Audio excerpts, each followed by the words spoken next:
مفسرین کرام نے دو وجوہات لکھی ہیں۔ پہلی وجہ یہ لکھی یہ حقوق العباد کا مسئلہ تھا۔ حضرت یعقوب علیہ السلام یہ تسلی کرنا چاہتے تھے کہ ان کے بھائی یوسف نے جس کے ساتھ ظلم ہوا ہے اس نے بھی معاف کیا یا نہیں۔ پہلے میں ان سے تسلی کروں گا، اگر حضرت یوسف علیہ السلام نے معاف کر دیا تو پھر میں اللہ سے بھی بخشش کا سوال کروں گا۔ ہاں، اس سے حقوق العباد کے مسئلے کی اہمیت کی ذہن میں بٹھا لے۔ اور بعض مفسرین کرام نے یہ لکھا ہے حضرت یعقوب علیہ السلام کا مقصد یہ تھا جب تہجد کی نماز کا وقت ہوگا، قبولیت کا وقت ہوگا، پھر میں اللہ کے عالم کے سامنے اپنے بیٹوں کے لیے بخشش کی دعا کروں گا۔ الحمدللہ وحدہ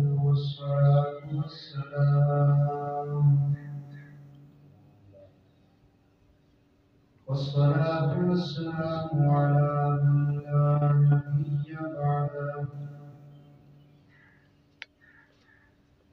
وعلى آله وأصحابه الذين أوفوا عهده الذين هم مفاتيح الرحمة ومصابيح الهدى. أعوذ بالله من الشيطان الرجيم.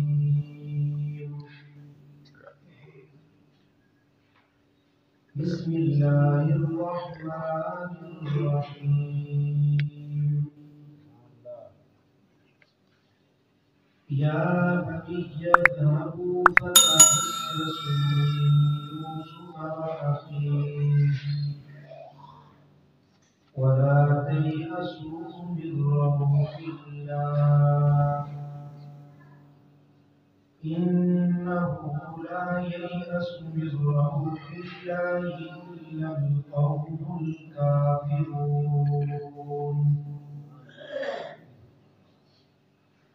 صدق الله مولانا العلي العظيم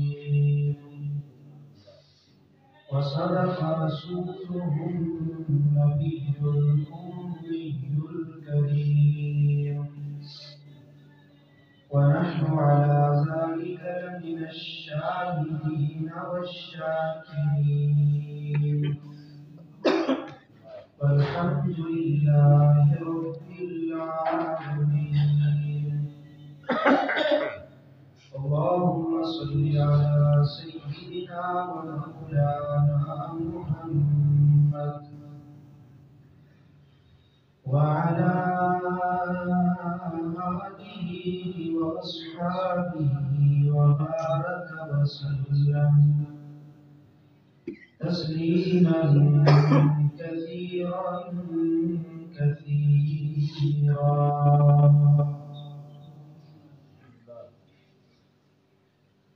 واجب الاحترام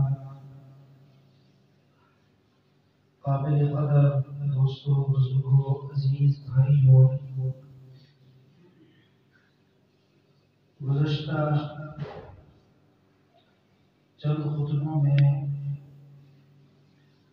قرآن مجید کی سورہ یوسف اس کا ترجمہ اور تفسیر بالترتیب آپ حضرات کی خدمت میں پیش کیے جا رہے ہیں. گزشتہ درس میں ہم نے حضرت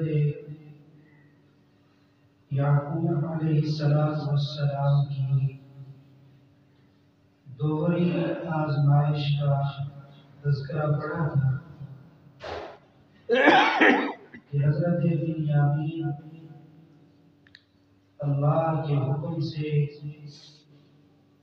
جب حضرت یوسف علیہ السلام کے پاس روک دیے گئے تو حضرت یعقوب علیہ السلام کا پرانا غم تازہ ہو گیا اور ایک مرتبہ پھر حضرت یوسف علیہ السلام کی یاد میں پریشان ہو کر اللہ کے حضور رونے اور گڑگڑانے لگی۔ یہاں ایک سوال پیدا ہوتا ہے، بے شک اولاد انسان کو بہت زیادہ عزیز ہوتی ہے، لیکن یہ بات تو پکی ہے کہ ہر انسان نے اس دنیا کو چھوڑ کر کے جانا ہے۔ حضرت یعقوب علیہ السلام جیسے عظیم پیغمبر، ان کی شان سے یہ بات اونچی لگتی ہے کہ بیٹے کی جدائی میں اتنا روئے کہ آنکھیں بھی دے بیٹھے، بینائی بھی چلی گئی، صبر بھی بہت کیا، اس میں شک نہیں۔ دنیا کی جوان اولاد چلی جاتی ہے، وہ بھی اتنا ہی روتے۔ ایک ہی بیٹا ہے، کئی بیٹیاں ہیں، وہ ایک ہی بیٹا کسی حادثاتی موت میں، بیماری میں، جوانی میں چلا جاتا ہے۔ ہم نے دیکھا کہ وہ لوگ بھی صبر کر لیتے ہیں۔ حضرت یعقوب علیہ السلام اپنے بیٹے کے لیے اتنی زیادہ کیوں روئے، کیوں پریشان ہوئے، کیوں تڑپے، حتیٰ کہ ان کی آنکھیں بھی چلی گئی۔ انبیاء علیہ السلام کی نظر تو آخرت پر ہوتی ہے، اور اولاد جو ہے یہ دنیا کا فتنہ اور دنیا کی آزمائش ہے۔ اللہ نے قرآن میں فرمایا انما اموالکم واولادکم فتنہ، اولاد دنیا کی چیز ہے، تو دنیا کی چیز کے لیے نبی اللہ اتنے کیوں روئے؟ دیکھیے، انبیاء علیہ السلام کی نظر واقعتاً آخرت پر ہوتی ہے۔ حضرت یوسف علیہ السلام کے ساتھ حضرت یعقوب علیہ السلام کی محبت کی وجہ بھی یہی آخرت ہے۔ بیٹے تو اور بھی تھے، لیکن حضرت یعقوب علیہ السلام نے اپنی نبوت والی فراست سے یہ سمجھ لیا تھا کہ یہ میرا بیٹا نہ صرف دنیا میں میرے لیے قیمتی ہے بلکہ آخرت میں بھی میرے لیے بہت قیمتی ہے۔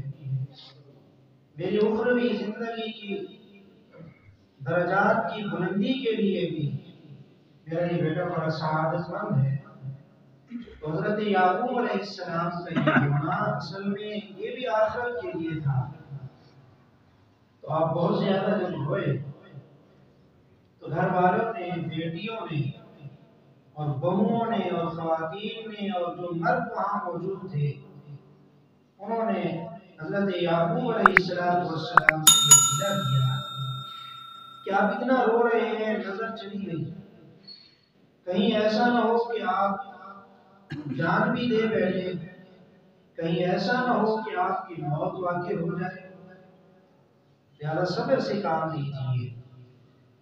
حضرت یعقوب علیہ السلام کچھ دن تو خاموش رہتے ہیں، پھر اس کے بعد بیٹوں کو بلایا۔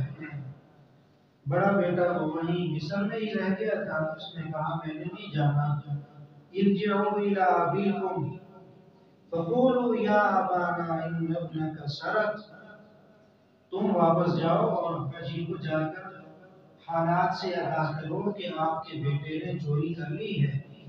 اس لیے اس مصر میں روک دیا گیا۔ باقی بیٹے جب یہاں واپس آئے تو ایک دن حضرت یعقوب علیہ السلام نے حکم دیا کہ تم لوگ واپس جاؤ، مصر جاؤ، اور یوسف علیہ السلام کو بھی تلاش کرو اور ان کے بھائی بنیامین کو بھی تلاش کرو۔ نا امید نہیں ہونا، نا امیدی جو ہے یہ کافروں کی علامت ہے۔ حضرت یعقوب علیہ السلام سمجھ رہے تھے کہ اس میں بڑے راز ہیں، وگرنہ جو حضرت یوسف گم ہوئے تھے، حضرت یعقوب فوراً واپس بھی جا سکتے تھے، ان کے راستے پر تلاش کرنے کے لیے بھی جا سکتے تھے، بیٹوں کو ساتھ کر کے پوچھ بھی سکتے تھے کہاں تم بیٹھے، کہاں دوڑے، کہاں کھایا، کہاں پیا، بھیڑیا کس جگہ آیا ہے۔ لیکن اس میں اللہ کی مشیت غالب تھی، اللہ نے حکم دے دیا میرے یعقوب گھر بیٹھنا ہے۔ تو حضرت یعقوب علیہ السلام گھر بیٹھے صبر کر رہے ہیں، اور بیٹوں سے کیا فرمایا؟ فرمایا یا بنی اذهبوا فتحسسوا من يوسف واخيه ولا تيأسوا من روح الله إنه لا ييأس من روح الله إلا القوم الكافرون۔ اے میرے بیٹوں، جاؤ یوسف کو اور اس کے بھائی کو جا کر تلاش کرو، اور اللہ کی رحمت سے نا امید نہیں ہونا، بے شک اللہ کی رحمت سے نہیں نا امید ہوتے مگر کافر لوگ۔ اللہ رب العزت نے قرآن مجید میں ایک جگہ گناہگاروں سے بھی یہی فرمایا کہ میری رحمت سے نا امید نہیں ہونا، میری رحمت جو ہے وہ میرے غضب پر بہت زیادہ وسیع ہے۔ قل یا عبادی الذین اسرفوا علی انفسهم لا تقنطوا من رحمت اللہ۔ اے میرے بندو، جنہوں نے اپنی جانوں پر ظلم کیا ہوا ہے، میں اللہ کی رحمت سے نا امید نہ ہوا کرو۔ تو یہاں دونوں چیزیں ہیں، اس کا یہ مطلب بھی نہیں کہ اللہ سے اتنی زیادہ امیدیں لگا کے بیٹھ جائیں، نماز بھی نہیں پڑھ رہے، شریعت کے احکامات پر بھی عمل نہیں کر رہے، اور گناہ بھی خوب کر رہے ہیں، اور جب سمجھایا گیا تو کہتے ہیں کہ ہم اللہ کی رحمت سے امید لگائے بیٹھے ہیں۔ نہیں، دونوں چیزیں ہیں۔ اللہ نے جو احکامات ارشاد فرمائے، پہلے انسان پہ عمل کرے، پھر اس کے بعد اپنے اعمال پر بھروسہ کر کے نہ بیٹھے کہ میرے اعمال مجھے جنت میں لے کے جائیں گے، بس اعمال کرے اور پھر اللہ سے اب امید لگا کے بیٹھے کہ میرا اللہ ضرور مجھے جنت میں بھیجے گا۔ اگر عمل کا نام نہیں اور ویسے اللہ سے بڑی امیدیں لگا رکھی ہیں تو یہ شیطان کا دھوکہ ہے۔ اسی لیے جناب سیدنا فاروق اعظم رضی اللہ تعالیٰ عنہ نے ارشاد فرمایا، الایمان بین الخوف والرجاء، ایمان جو ہے وہ خوف اور امید کی درمیانی کیفیت کا نام ہے۔ اور مثال دے کر عرض کیا، اگر خلاق عالم یہ فیصلہ فرمانے کہ میں ساری مخلوق کو جہنم کے حوالے کرنے والا ہوں سوائے ایک بندے کے، تو فاروق اعظم بتایا کرتے تھے مجھے اللہ سے امید اتنی زیادہ ہے، میں یہ سمجھتا ہوں کہ کھربوں انسانوں میں سے میں ہی وہ ایک انسان ہوں جسے اللہ کے عالم بخش کر جنت کا داخلہ عطا فرمائیں گے۔ اور پھر فرمایا کرتے تھے اگر اللہ کے عالم یہ فیصلہ فرما دیں کہ میں ساری انسانیت کو جنت میں بھیجنے والا ہوں سوائے ایک انسان کے، فرمایا کرتے تھے ڈر مجھے اللہ سے اتنا لگتا ہے کہ میں ڈرتا ہوں کہیں وہی انسان میں نہ ہوں۔ یہ ہے ایمان۔ آج کل ہم نری امید پہ چل رہے ہیں، تو نری امید ٹھیک نہیں۔ اگر کوئی عالم دین کی بات کرے اور احادیث میں اور قرآن میں جو منہیات آئے، جن کاموں سے روکا گیا انہیں بیان کرے اور ان پر جو سزائیں اللہ کے نبی نے ارشاد فرمائے وہ بیان کرے، تو لوگ کہتے ہیں مولوی صاحب بڑا سخت ہے، ہر وقت ڈرائے رکھتے ہیں۔ تو اتنی زیادہ امید بھی نہیں اور اتنا زیادہ ڈرانا بھی نہیں، یہ مسئلہ ہے۔ تو حضرت یعقوب علیہ السلام نے فرمایا انه لا ييأس من روح الله الا القوم الكافرون، اللہ کی رحمت سے نہیں نا امید ہوتے مگر کافر لوگ۔ لہذا میں تمہیں حکم دے رہا ہوں جاؤ واپس مصر، اور حضرت یوسف علیہ السلام کے بھائی کو تلاش کرو. قرآن کہتا ہے فلما دخلوا علیہ قالوا یا ایھا العزیز مسنا وأهلنا الضر وجئنا ببضاعة مزجاة فأوفِ لنا الكيل وتصدق علينا إن الله يجزي المتصدقين.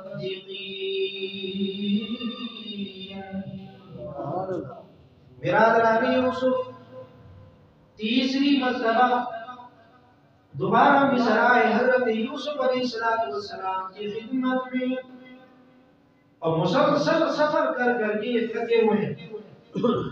مالی حالات بھی گھر کے بہت ناگفتہ بے ہیں. آزمائش پر آزمائش، بیٹے بھی غائب ہیں اور گھر میں مالی حالات بھی بڑے مشکل ہیں.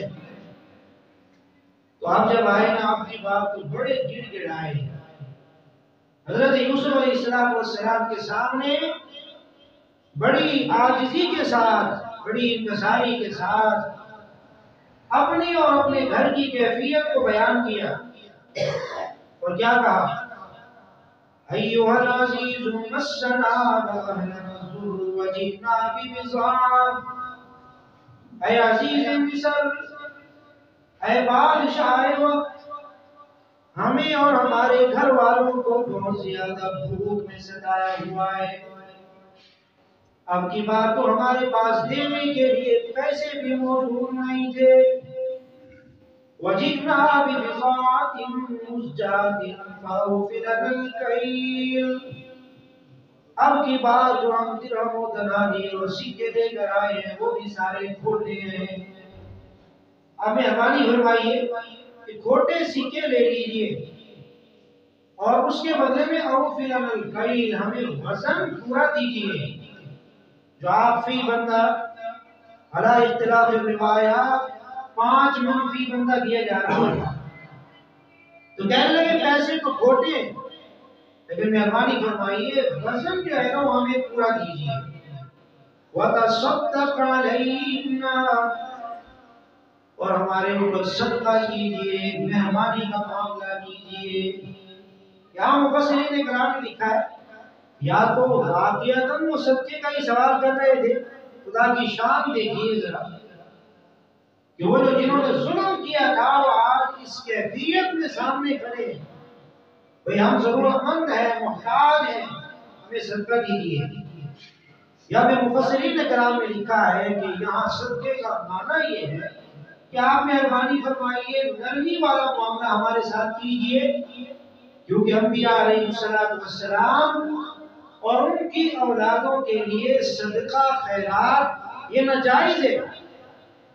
رسول اللہ صلی اللہ علیہ وسلم نے خود فرمایا میرے لیے اور میرے اہل بیت کے لیے ہدیہ تو جائز ہے. آپ تحفہ تو دے سکتے ہیں، ہدیہ تو دے سکتے ہیں، لیکن صدقہ اور خیرات جو ہے یہ میل کچیل ہے مال کا. تو میرے لیے اور میری اولاد کے لیے اللہ نے اسے حرام قرار دیا. مفسرین کرام نے لکھا ہے ہو سکتا ہے یہ قانون شریعت محمدی میں ہو اور حضرت یعقوب علیہ السلام کی شریعت میں یہ قانون نہ ہو. وہاں انبیاء علیہ السلام صدقہ خیرات بھی لیتے ہو. بہرحال بھائیوں نے کہا ہم بڑے پریشان حال ہیں، صدقہ دیجئے، مہربانی کا معاملہ فرمائیے. ان اللہ یجزی المتصدقین، بے شک اللہ رب العزت صدقہ دینے والوں کو بدلہ عطا فرماتے ہیں.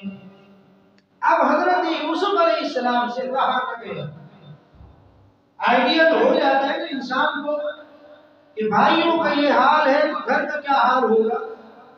انسان 100 میل دور بیٹھ کر بھی اپنے گھر کی کیفیت کو بڑے اچھے طریقے سے جانتا ہوتا ہے، اسے پتا ہوتا ہے میرے گھر میں اس وقت کیا ہو رہا ہے، کیا چل رہا ہے. اور اس پر مزید بھائیوں کی کیفیت کو بھی دیکھ لیا، بڑے پرانے کپڑے ہیں، کھوٹے سکے ہیں، اور یہ بھی معلوم تھا کہ جھوٹ نہیں بول سکتے، نبی زادے ہیں. تو یہی وہ موقع تھا جب حضرت یوسف علیہ السلام نے اللہ کے حکم سے یہ مناسب سمجھا کہ اب میں ان کے سامنے ظاہر کر دوں کہ میں کون ہوں، تو حضرت یوسف علیہ السلام نے کیا فرمایا؟ قال هل علمتم ما فعلتم بيوسف واخيه اذ انتم جاهلون۔ سبحان اللہ۔ جانتے ہو کہ تم نے یوسف علیہ السلام اور اس کے بھائی کے ساتھ کیا کیا جب تم جہالت میں پڑے ہوئے تھے، جب جہالت تمہارے اوپر غالب آ گئی تھی۔ بس اتنا کہا، انہوں نے آگے سے جواب کوئی نہیں دیا، بلکہ یہ کہا قالوا اِنَّكَ لَأَنْتَ یوسف، سچی مچی آپ یوسف کو نہیں ہے بولا؟ آئیڈیا تو ہمیں پہلے ہی ہو گیا تھا نا، آخر بھائی تھے، کچھ شکل و شباہت کچھ پرتاؤ تو پہلے بھی انہیں نظر آ رہا تھا۔ قالوا اِنَّكَ لَأَنْتَ یوسف قال يوسف وهذا أخي قد من الله علينا إنه من يتق ويصبر فإن الله لا يضيع أجر المحسنين۔ سبحان اللہ۔ کہنے لگے اللہ نے میرے اوپر احسان کیا، ایک غلام کو، ایک بے آسرا بے سہارا بچے کو، مظلوم بچے کو مصر کے تخت پر بٹھا دیا۔ اِنَّهُ مَن يَتَّقِ وَيَصْبِرْ۔ یہ سب کچھ کیسے ہوا؟ ایک تو میں نے تقوی اختیار کیا، اور دوسرا میں نے اپنے بھائیوں کے ظلم و ستم پر صبر سے کام لیا۔ إِنَّ اللَّهَ لَا يُضِيعُ أَجْرَ الْمُحْسِنِينَ، اور خلق عالم محسنین کا اجر ضائع نہیں فرمایا کرتے۔ قالوا تاللہ لقد آثرك الله علينا وإن كنا لخاطئين۔ کہنے لگے اللہ رب العزت نے آپ کو چن لیا ہے ہم پر، اور ہم ہی خطاوار ہیں، ہم ہی سزاوار ہیں۔ جب دیکھا نا سب کچھ کھل گیا ہے، سارے راز کھل گئے ہیں، تو فوراً یہ نہیں ہے کہ ان کی جیلس مزید بڑھ جائے۔ ایک خواب ہی تو دیکھا تھا نا یوسف علیہ السلام نے، اور اس خواب سے اتنا زیادہ حسد کرنے لگے، تو آج جب دیکھا کہ وہی بچہ تخت پر بیٹھا ہوا ہے تو ان کا حسد بڑھ سکتا تھا، حسد میں اضافہ ہو سکتا تھا، لیکن بہرحال ایک انتہا ہوتی ہے۔ اور جب انہوں نے دیکھا کہ ہمارے حسد سے، ہمارے بغض سے، ہمارے جلن سے کچھ نہیں ہو رہا، تو حضرت یوسف علیہ السلام کے سامنے نرمی اختیار کرنے لگے، کہنے لگے اعتراف جرم کرتے ہیں، اللہ کے عالم نے آپ کو ترجیح دے دی اور ہم ہی خطا کرنے والے ہیں۔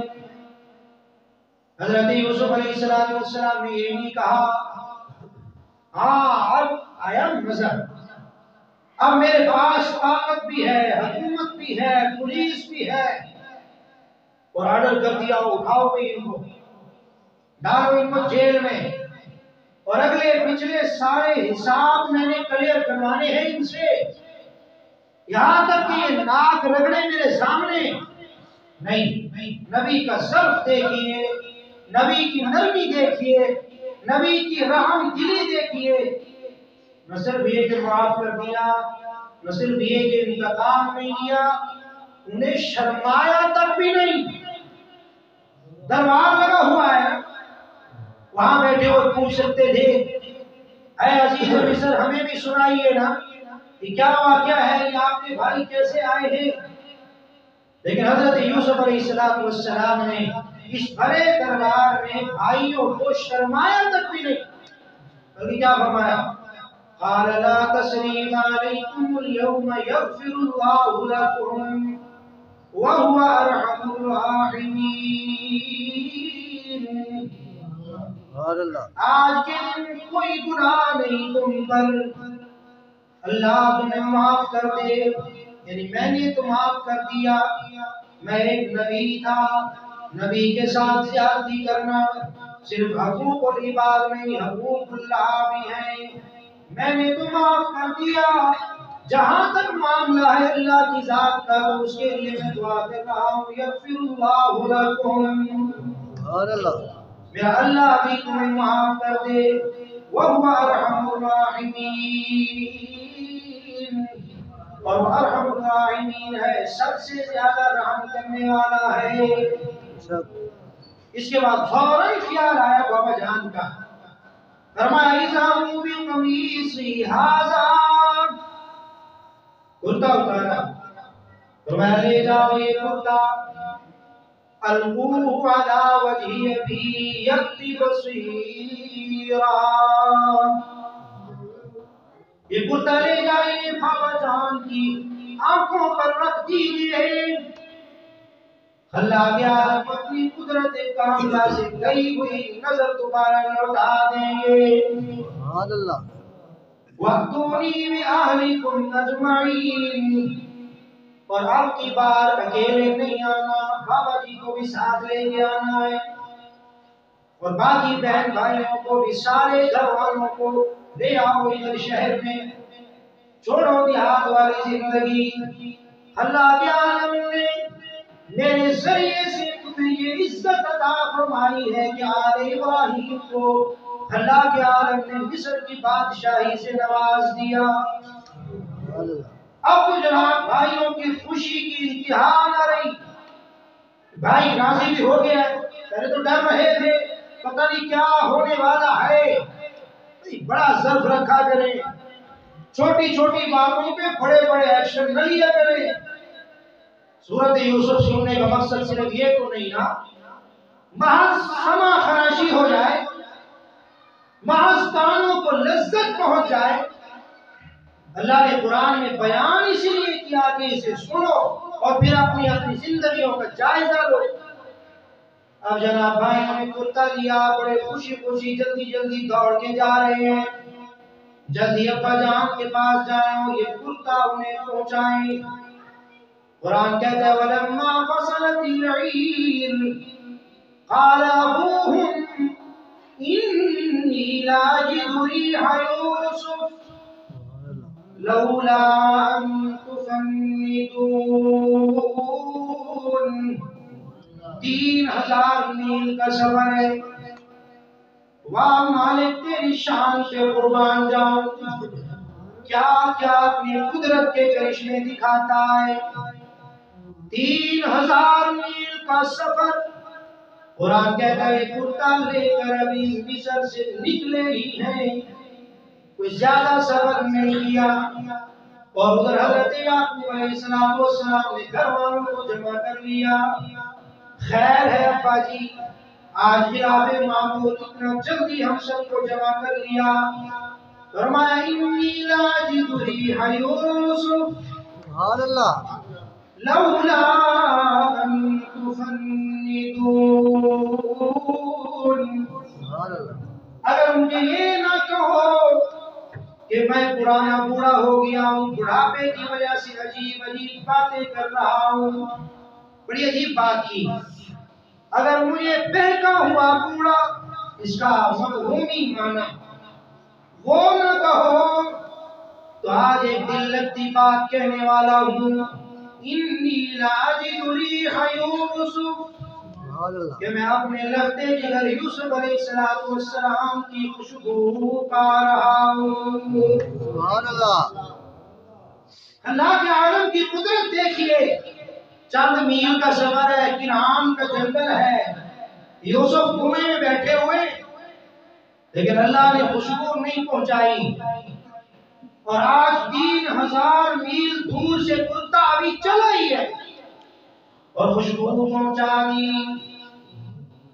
فلما قالوا تاللہ انک لفی ضلالک القدیم، سبحان اللہ، گھر والے سن کے کہتے ہیں ہمیں تو یہ وہی پرانی باتیں لگتی ہیں، وہ پرانا غم جو آپ پر سوار ہے نا، ہر وقت یوسف کی باتیں کرتے ہو، ہمیں تو یہ وہی پرانی باتیں لگتی ہیں۔ لیکن تھوڑے دن گزرے فلما ان جاء البشیر القاه على وجهه فارتد بصيرا. سبحان اللہ.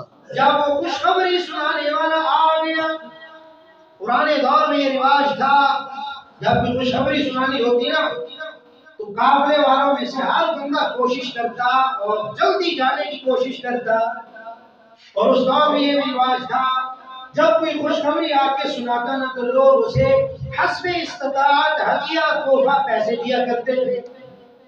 تو یہ بھی ایک لالچ ہوتا تھا، جلدی جائیں گے خوشخبری سنائیں گے اور ہمیں انعام بھی ملے گا. قرآن کہتا ہے کہ خوشخبری سنانے والا آیا اور کتا حوالے کیا.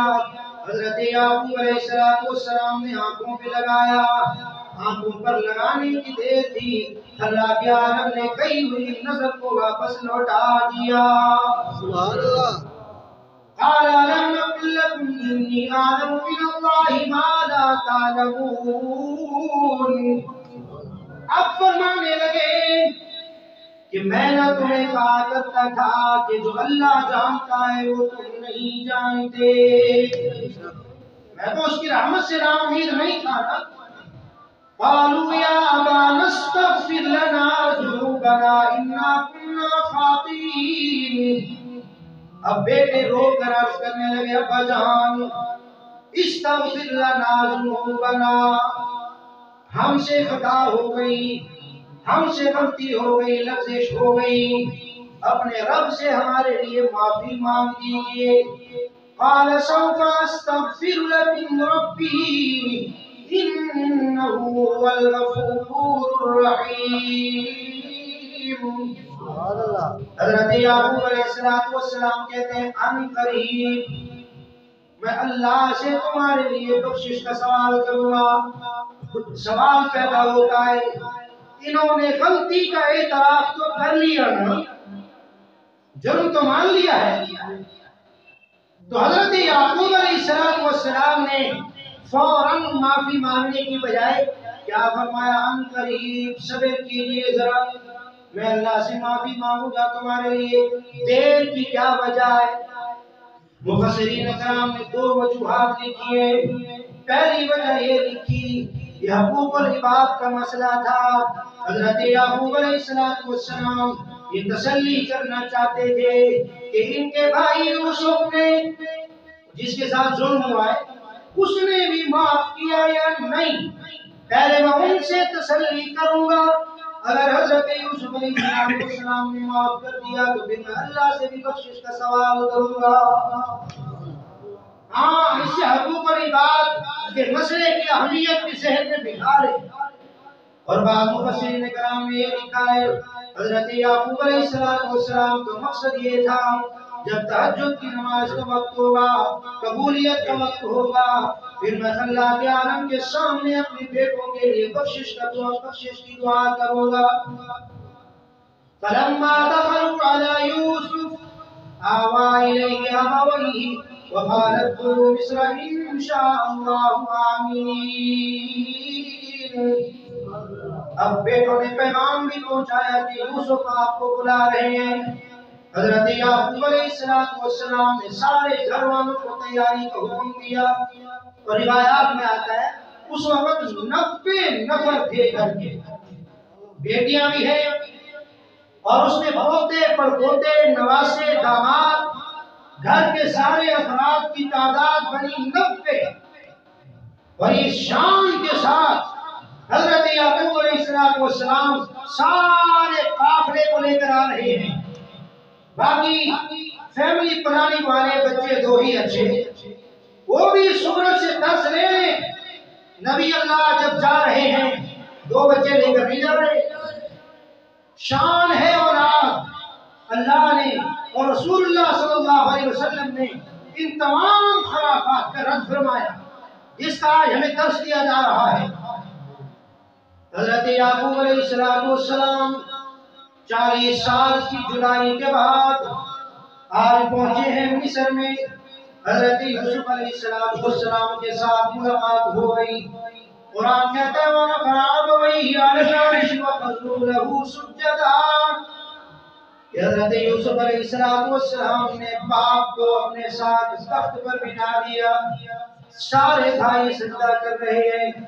قال یا ابت ھذا تأویل رؤیای من قبل، اب یاد دلایا حضرت یوسف نے، ابا جی وہ جو بچپن میں نے خواب دیکھا تھا، 11 ستارے ہیں سجدہ کر رہے ہیں، چاند اور سورج بھی مجھے سجدہ کر رہا ہے۔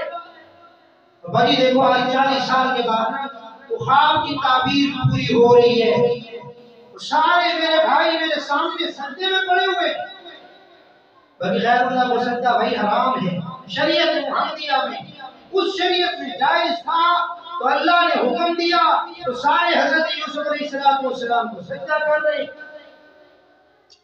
قرآن کہتا ہے قد جعلها ربی حقا وقد احسن بی اذ اخرجنی من السجن وجاء بكم من البدو من بعد ان نزغ الشیطان بینی وبین اخوتی ان ربی لطیف لما یشاء انه هو العلیم الحکیم۔ جناب حضرت یوسف علیہ السلام احوال سنا رہے ہیں، 40 سال کے بعد ملاقات ہوئی ہے نا، تو اب احوال سنا رہے ہیں، ابا جی اتنا عرصہ میں نے کہاں گزارا، ہر احوال تو ہونا تھا۔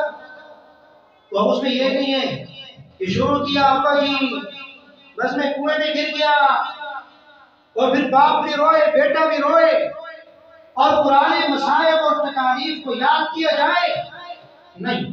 حضرت یوسف علیہ السلام کی سیرت ہمیں سبق دے رہی ہے، اگر زندگی کے شب و روز میں نشیب و فراز میں کبھی خوشی آئے کبھی غم، کبھی آسانی آئے کبھی تنگی، کبھی پریشانی آئے کبھی خوشحالی، تو جب یہ وقت گزر جائے تو بعد میں اللہ کی رحمت کو یاد کرنا چاہیے، اللہ کے عالم نے انعام کیے وہ انعام یاد کرنے چاہیے، مشکلیں نہیں، تنگیاں نہیں، پریشانیاں نہیں۔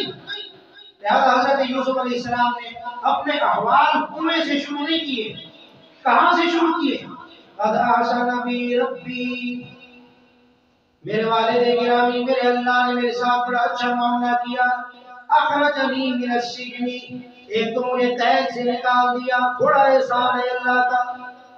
پرانا دور ہے، لوگ جیل میں ڈال کے بھول جایا کرتے تھے، زندگیاں لوگوں کی جیل میں گل جایا کرتی تھی، تو میرے اللہ کا احسان نہیں، اللہ نے مجھے عزت کے ساتھ باعزت بری کر کے جیل سے رہائی دی، یہاں سے حال شروع کیا، وہاں کنویں کا تذکرہ ہی نہیں، بھائیوں کو معاف کر دیا ایک دفعہ، کہیں ابا کے سامنے بھائی دوبارہ شرمندہ نہ ہو جائے، تو ایک تو یہ احسان سنایا، اور آگے فرمایا وَقَدْ جَاءَ بِكُم مِّنَ الْبَدْوِ، ہم تو بدوی لوگ تھے، دیہات کے لوگ تھے، اللہ کے عالم نے ہمیں شہر کے اندر نہ صرف زندگی شہری عطا فرمائی بلکہ بادشاہت بھی عطا فرما دی۔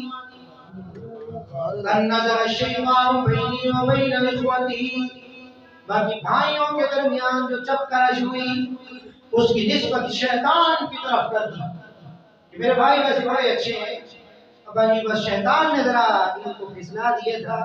نظر الشیطان بین اخوتی ان ربی لطیف لما یشاء، باقی میرا اللہ جو ہے وہ بڑا فاریق بھی ہے، بڑے عجیب عجیب فیصلے کرتا ہے، انسانی سوچ سے ورا میرے اللہ کے فیصلے ہوتے۔ رب قد آتیتنی من الملک وعلمتنی من تأویل الاحادیث، میرے رب نے مجھے بادشاہی بھی عطا فرمائی، خوابوں کی تعبیر کا علم بھی عطا فرمایا۔ فاطر السماوات والارض، اللہ کی تعریف ہو رہی ہے، آسمان و زمین کو بنانے والا وہی ہے۔ انت ولی فی الدنیا والآخرہ، توفنی مسلما والحقنی بالصالحین، دعا ہو رہی ہے آسمان و زمین کے مالک ہماری زندگی بھی اچھی فرما اور ہماری موت بھی اسلام پر عطا فرما۔ ذالک من انباء الغیب نوحیہ الیک، اللہ نے آخر میں پرانی بات یاد دلائی۔ جب میں نے یہ درس شروع کیا تھا، غالباً 5واں یا 6واں درس ہے، تو اس میں شروع میں یہ بتایا گیا کہ مکہ کے یہودیوں نے رسول اللہ صلی اللہ علیہ وسلم کے پاس آ کر یہ سوال کیا، بھئی اس نبی کا قصہ سناؤ جو نبی انعام کا تھا اور پھر وہ بادشاہ مصر بن گیا۔ ان کے ذہن میں یہ تھا کہ یہ قصہ تورات میں ہے، یہ قصہ انجیل میں ہے اور محمد مصطفیٰ عرب میں ہے، اور وہ یہ بھی کہتے ہیں کہ میں امی ہوں، میں کبھی پڑھنا لکھنا کسی سے میں نے سیکھا نہیں، جانتا نہیں۔ تو جب یہ نہیں جانتے تو یہ نہیں بتا سکیں گے، جب نہیں بتا سکیں گے تو ہم لوگوں کے سامنے جا کر واویلا کریں گے یہ سچے نبی نہیں۔ اب آئے انہوں نے رسول اللہ صلی اللہ علیہ وسلم سے سوال کیا، اللہ کے عالم نے جواب دیا۔ قرآن مجید کی یہ واحد صورت ہے جس میں ایک نبی کا قصہ پوری ڈیٹیل کے ساتھ از اول تا آخر اللہ کے عالم نے بیان فرمایا، اور یہ پوری صورت ایک ہی وحی کے اندر اللہ رب العزت نے نازل فرمائی، اور آخر میں یہ بھی ارشاد فرما دیا کہ اس کے اندر اہل ایمان کے لیے اللہ رب العزت نے سیکھنے کے لیے، عبرت حاصل کرنے کے لیے بہت سارے نمونے رکھے ہیں۔ اللہ کے عالم ہمیں سورج کے معارف سے اس سورج کی جو اہم باتیں گزری، اللہ کے عالم اس سے ہمیں مستفید ہونے کی توفیق عطا فرمائے۔ اقول قولی ھذا وآخر دعوانا الحمد للہ رب العالمین۔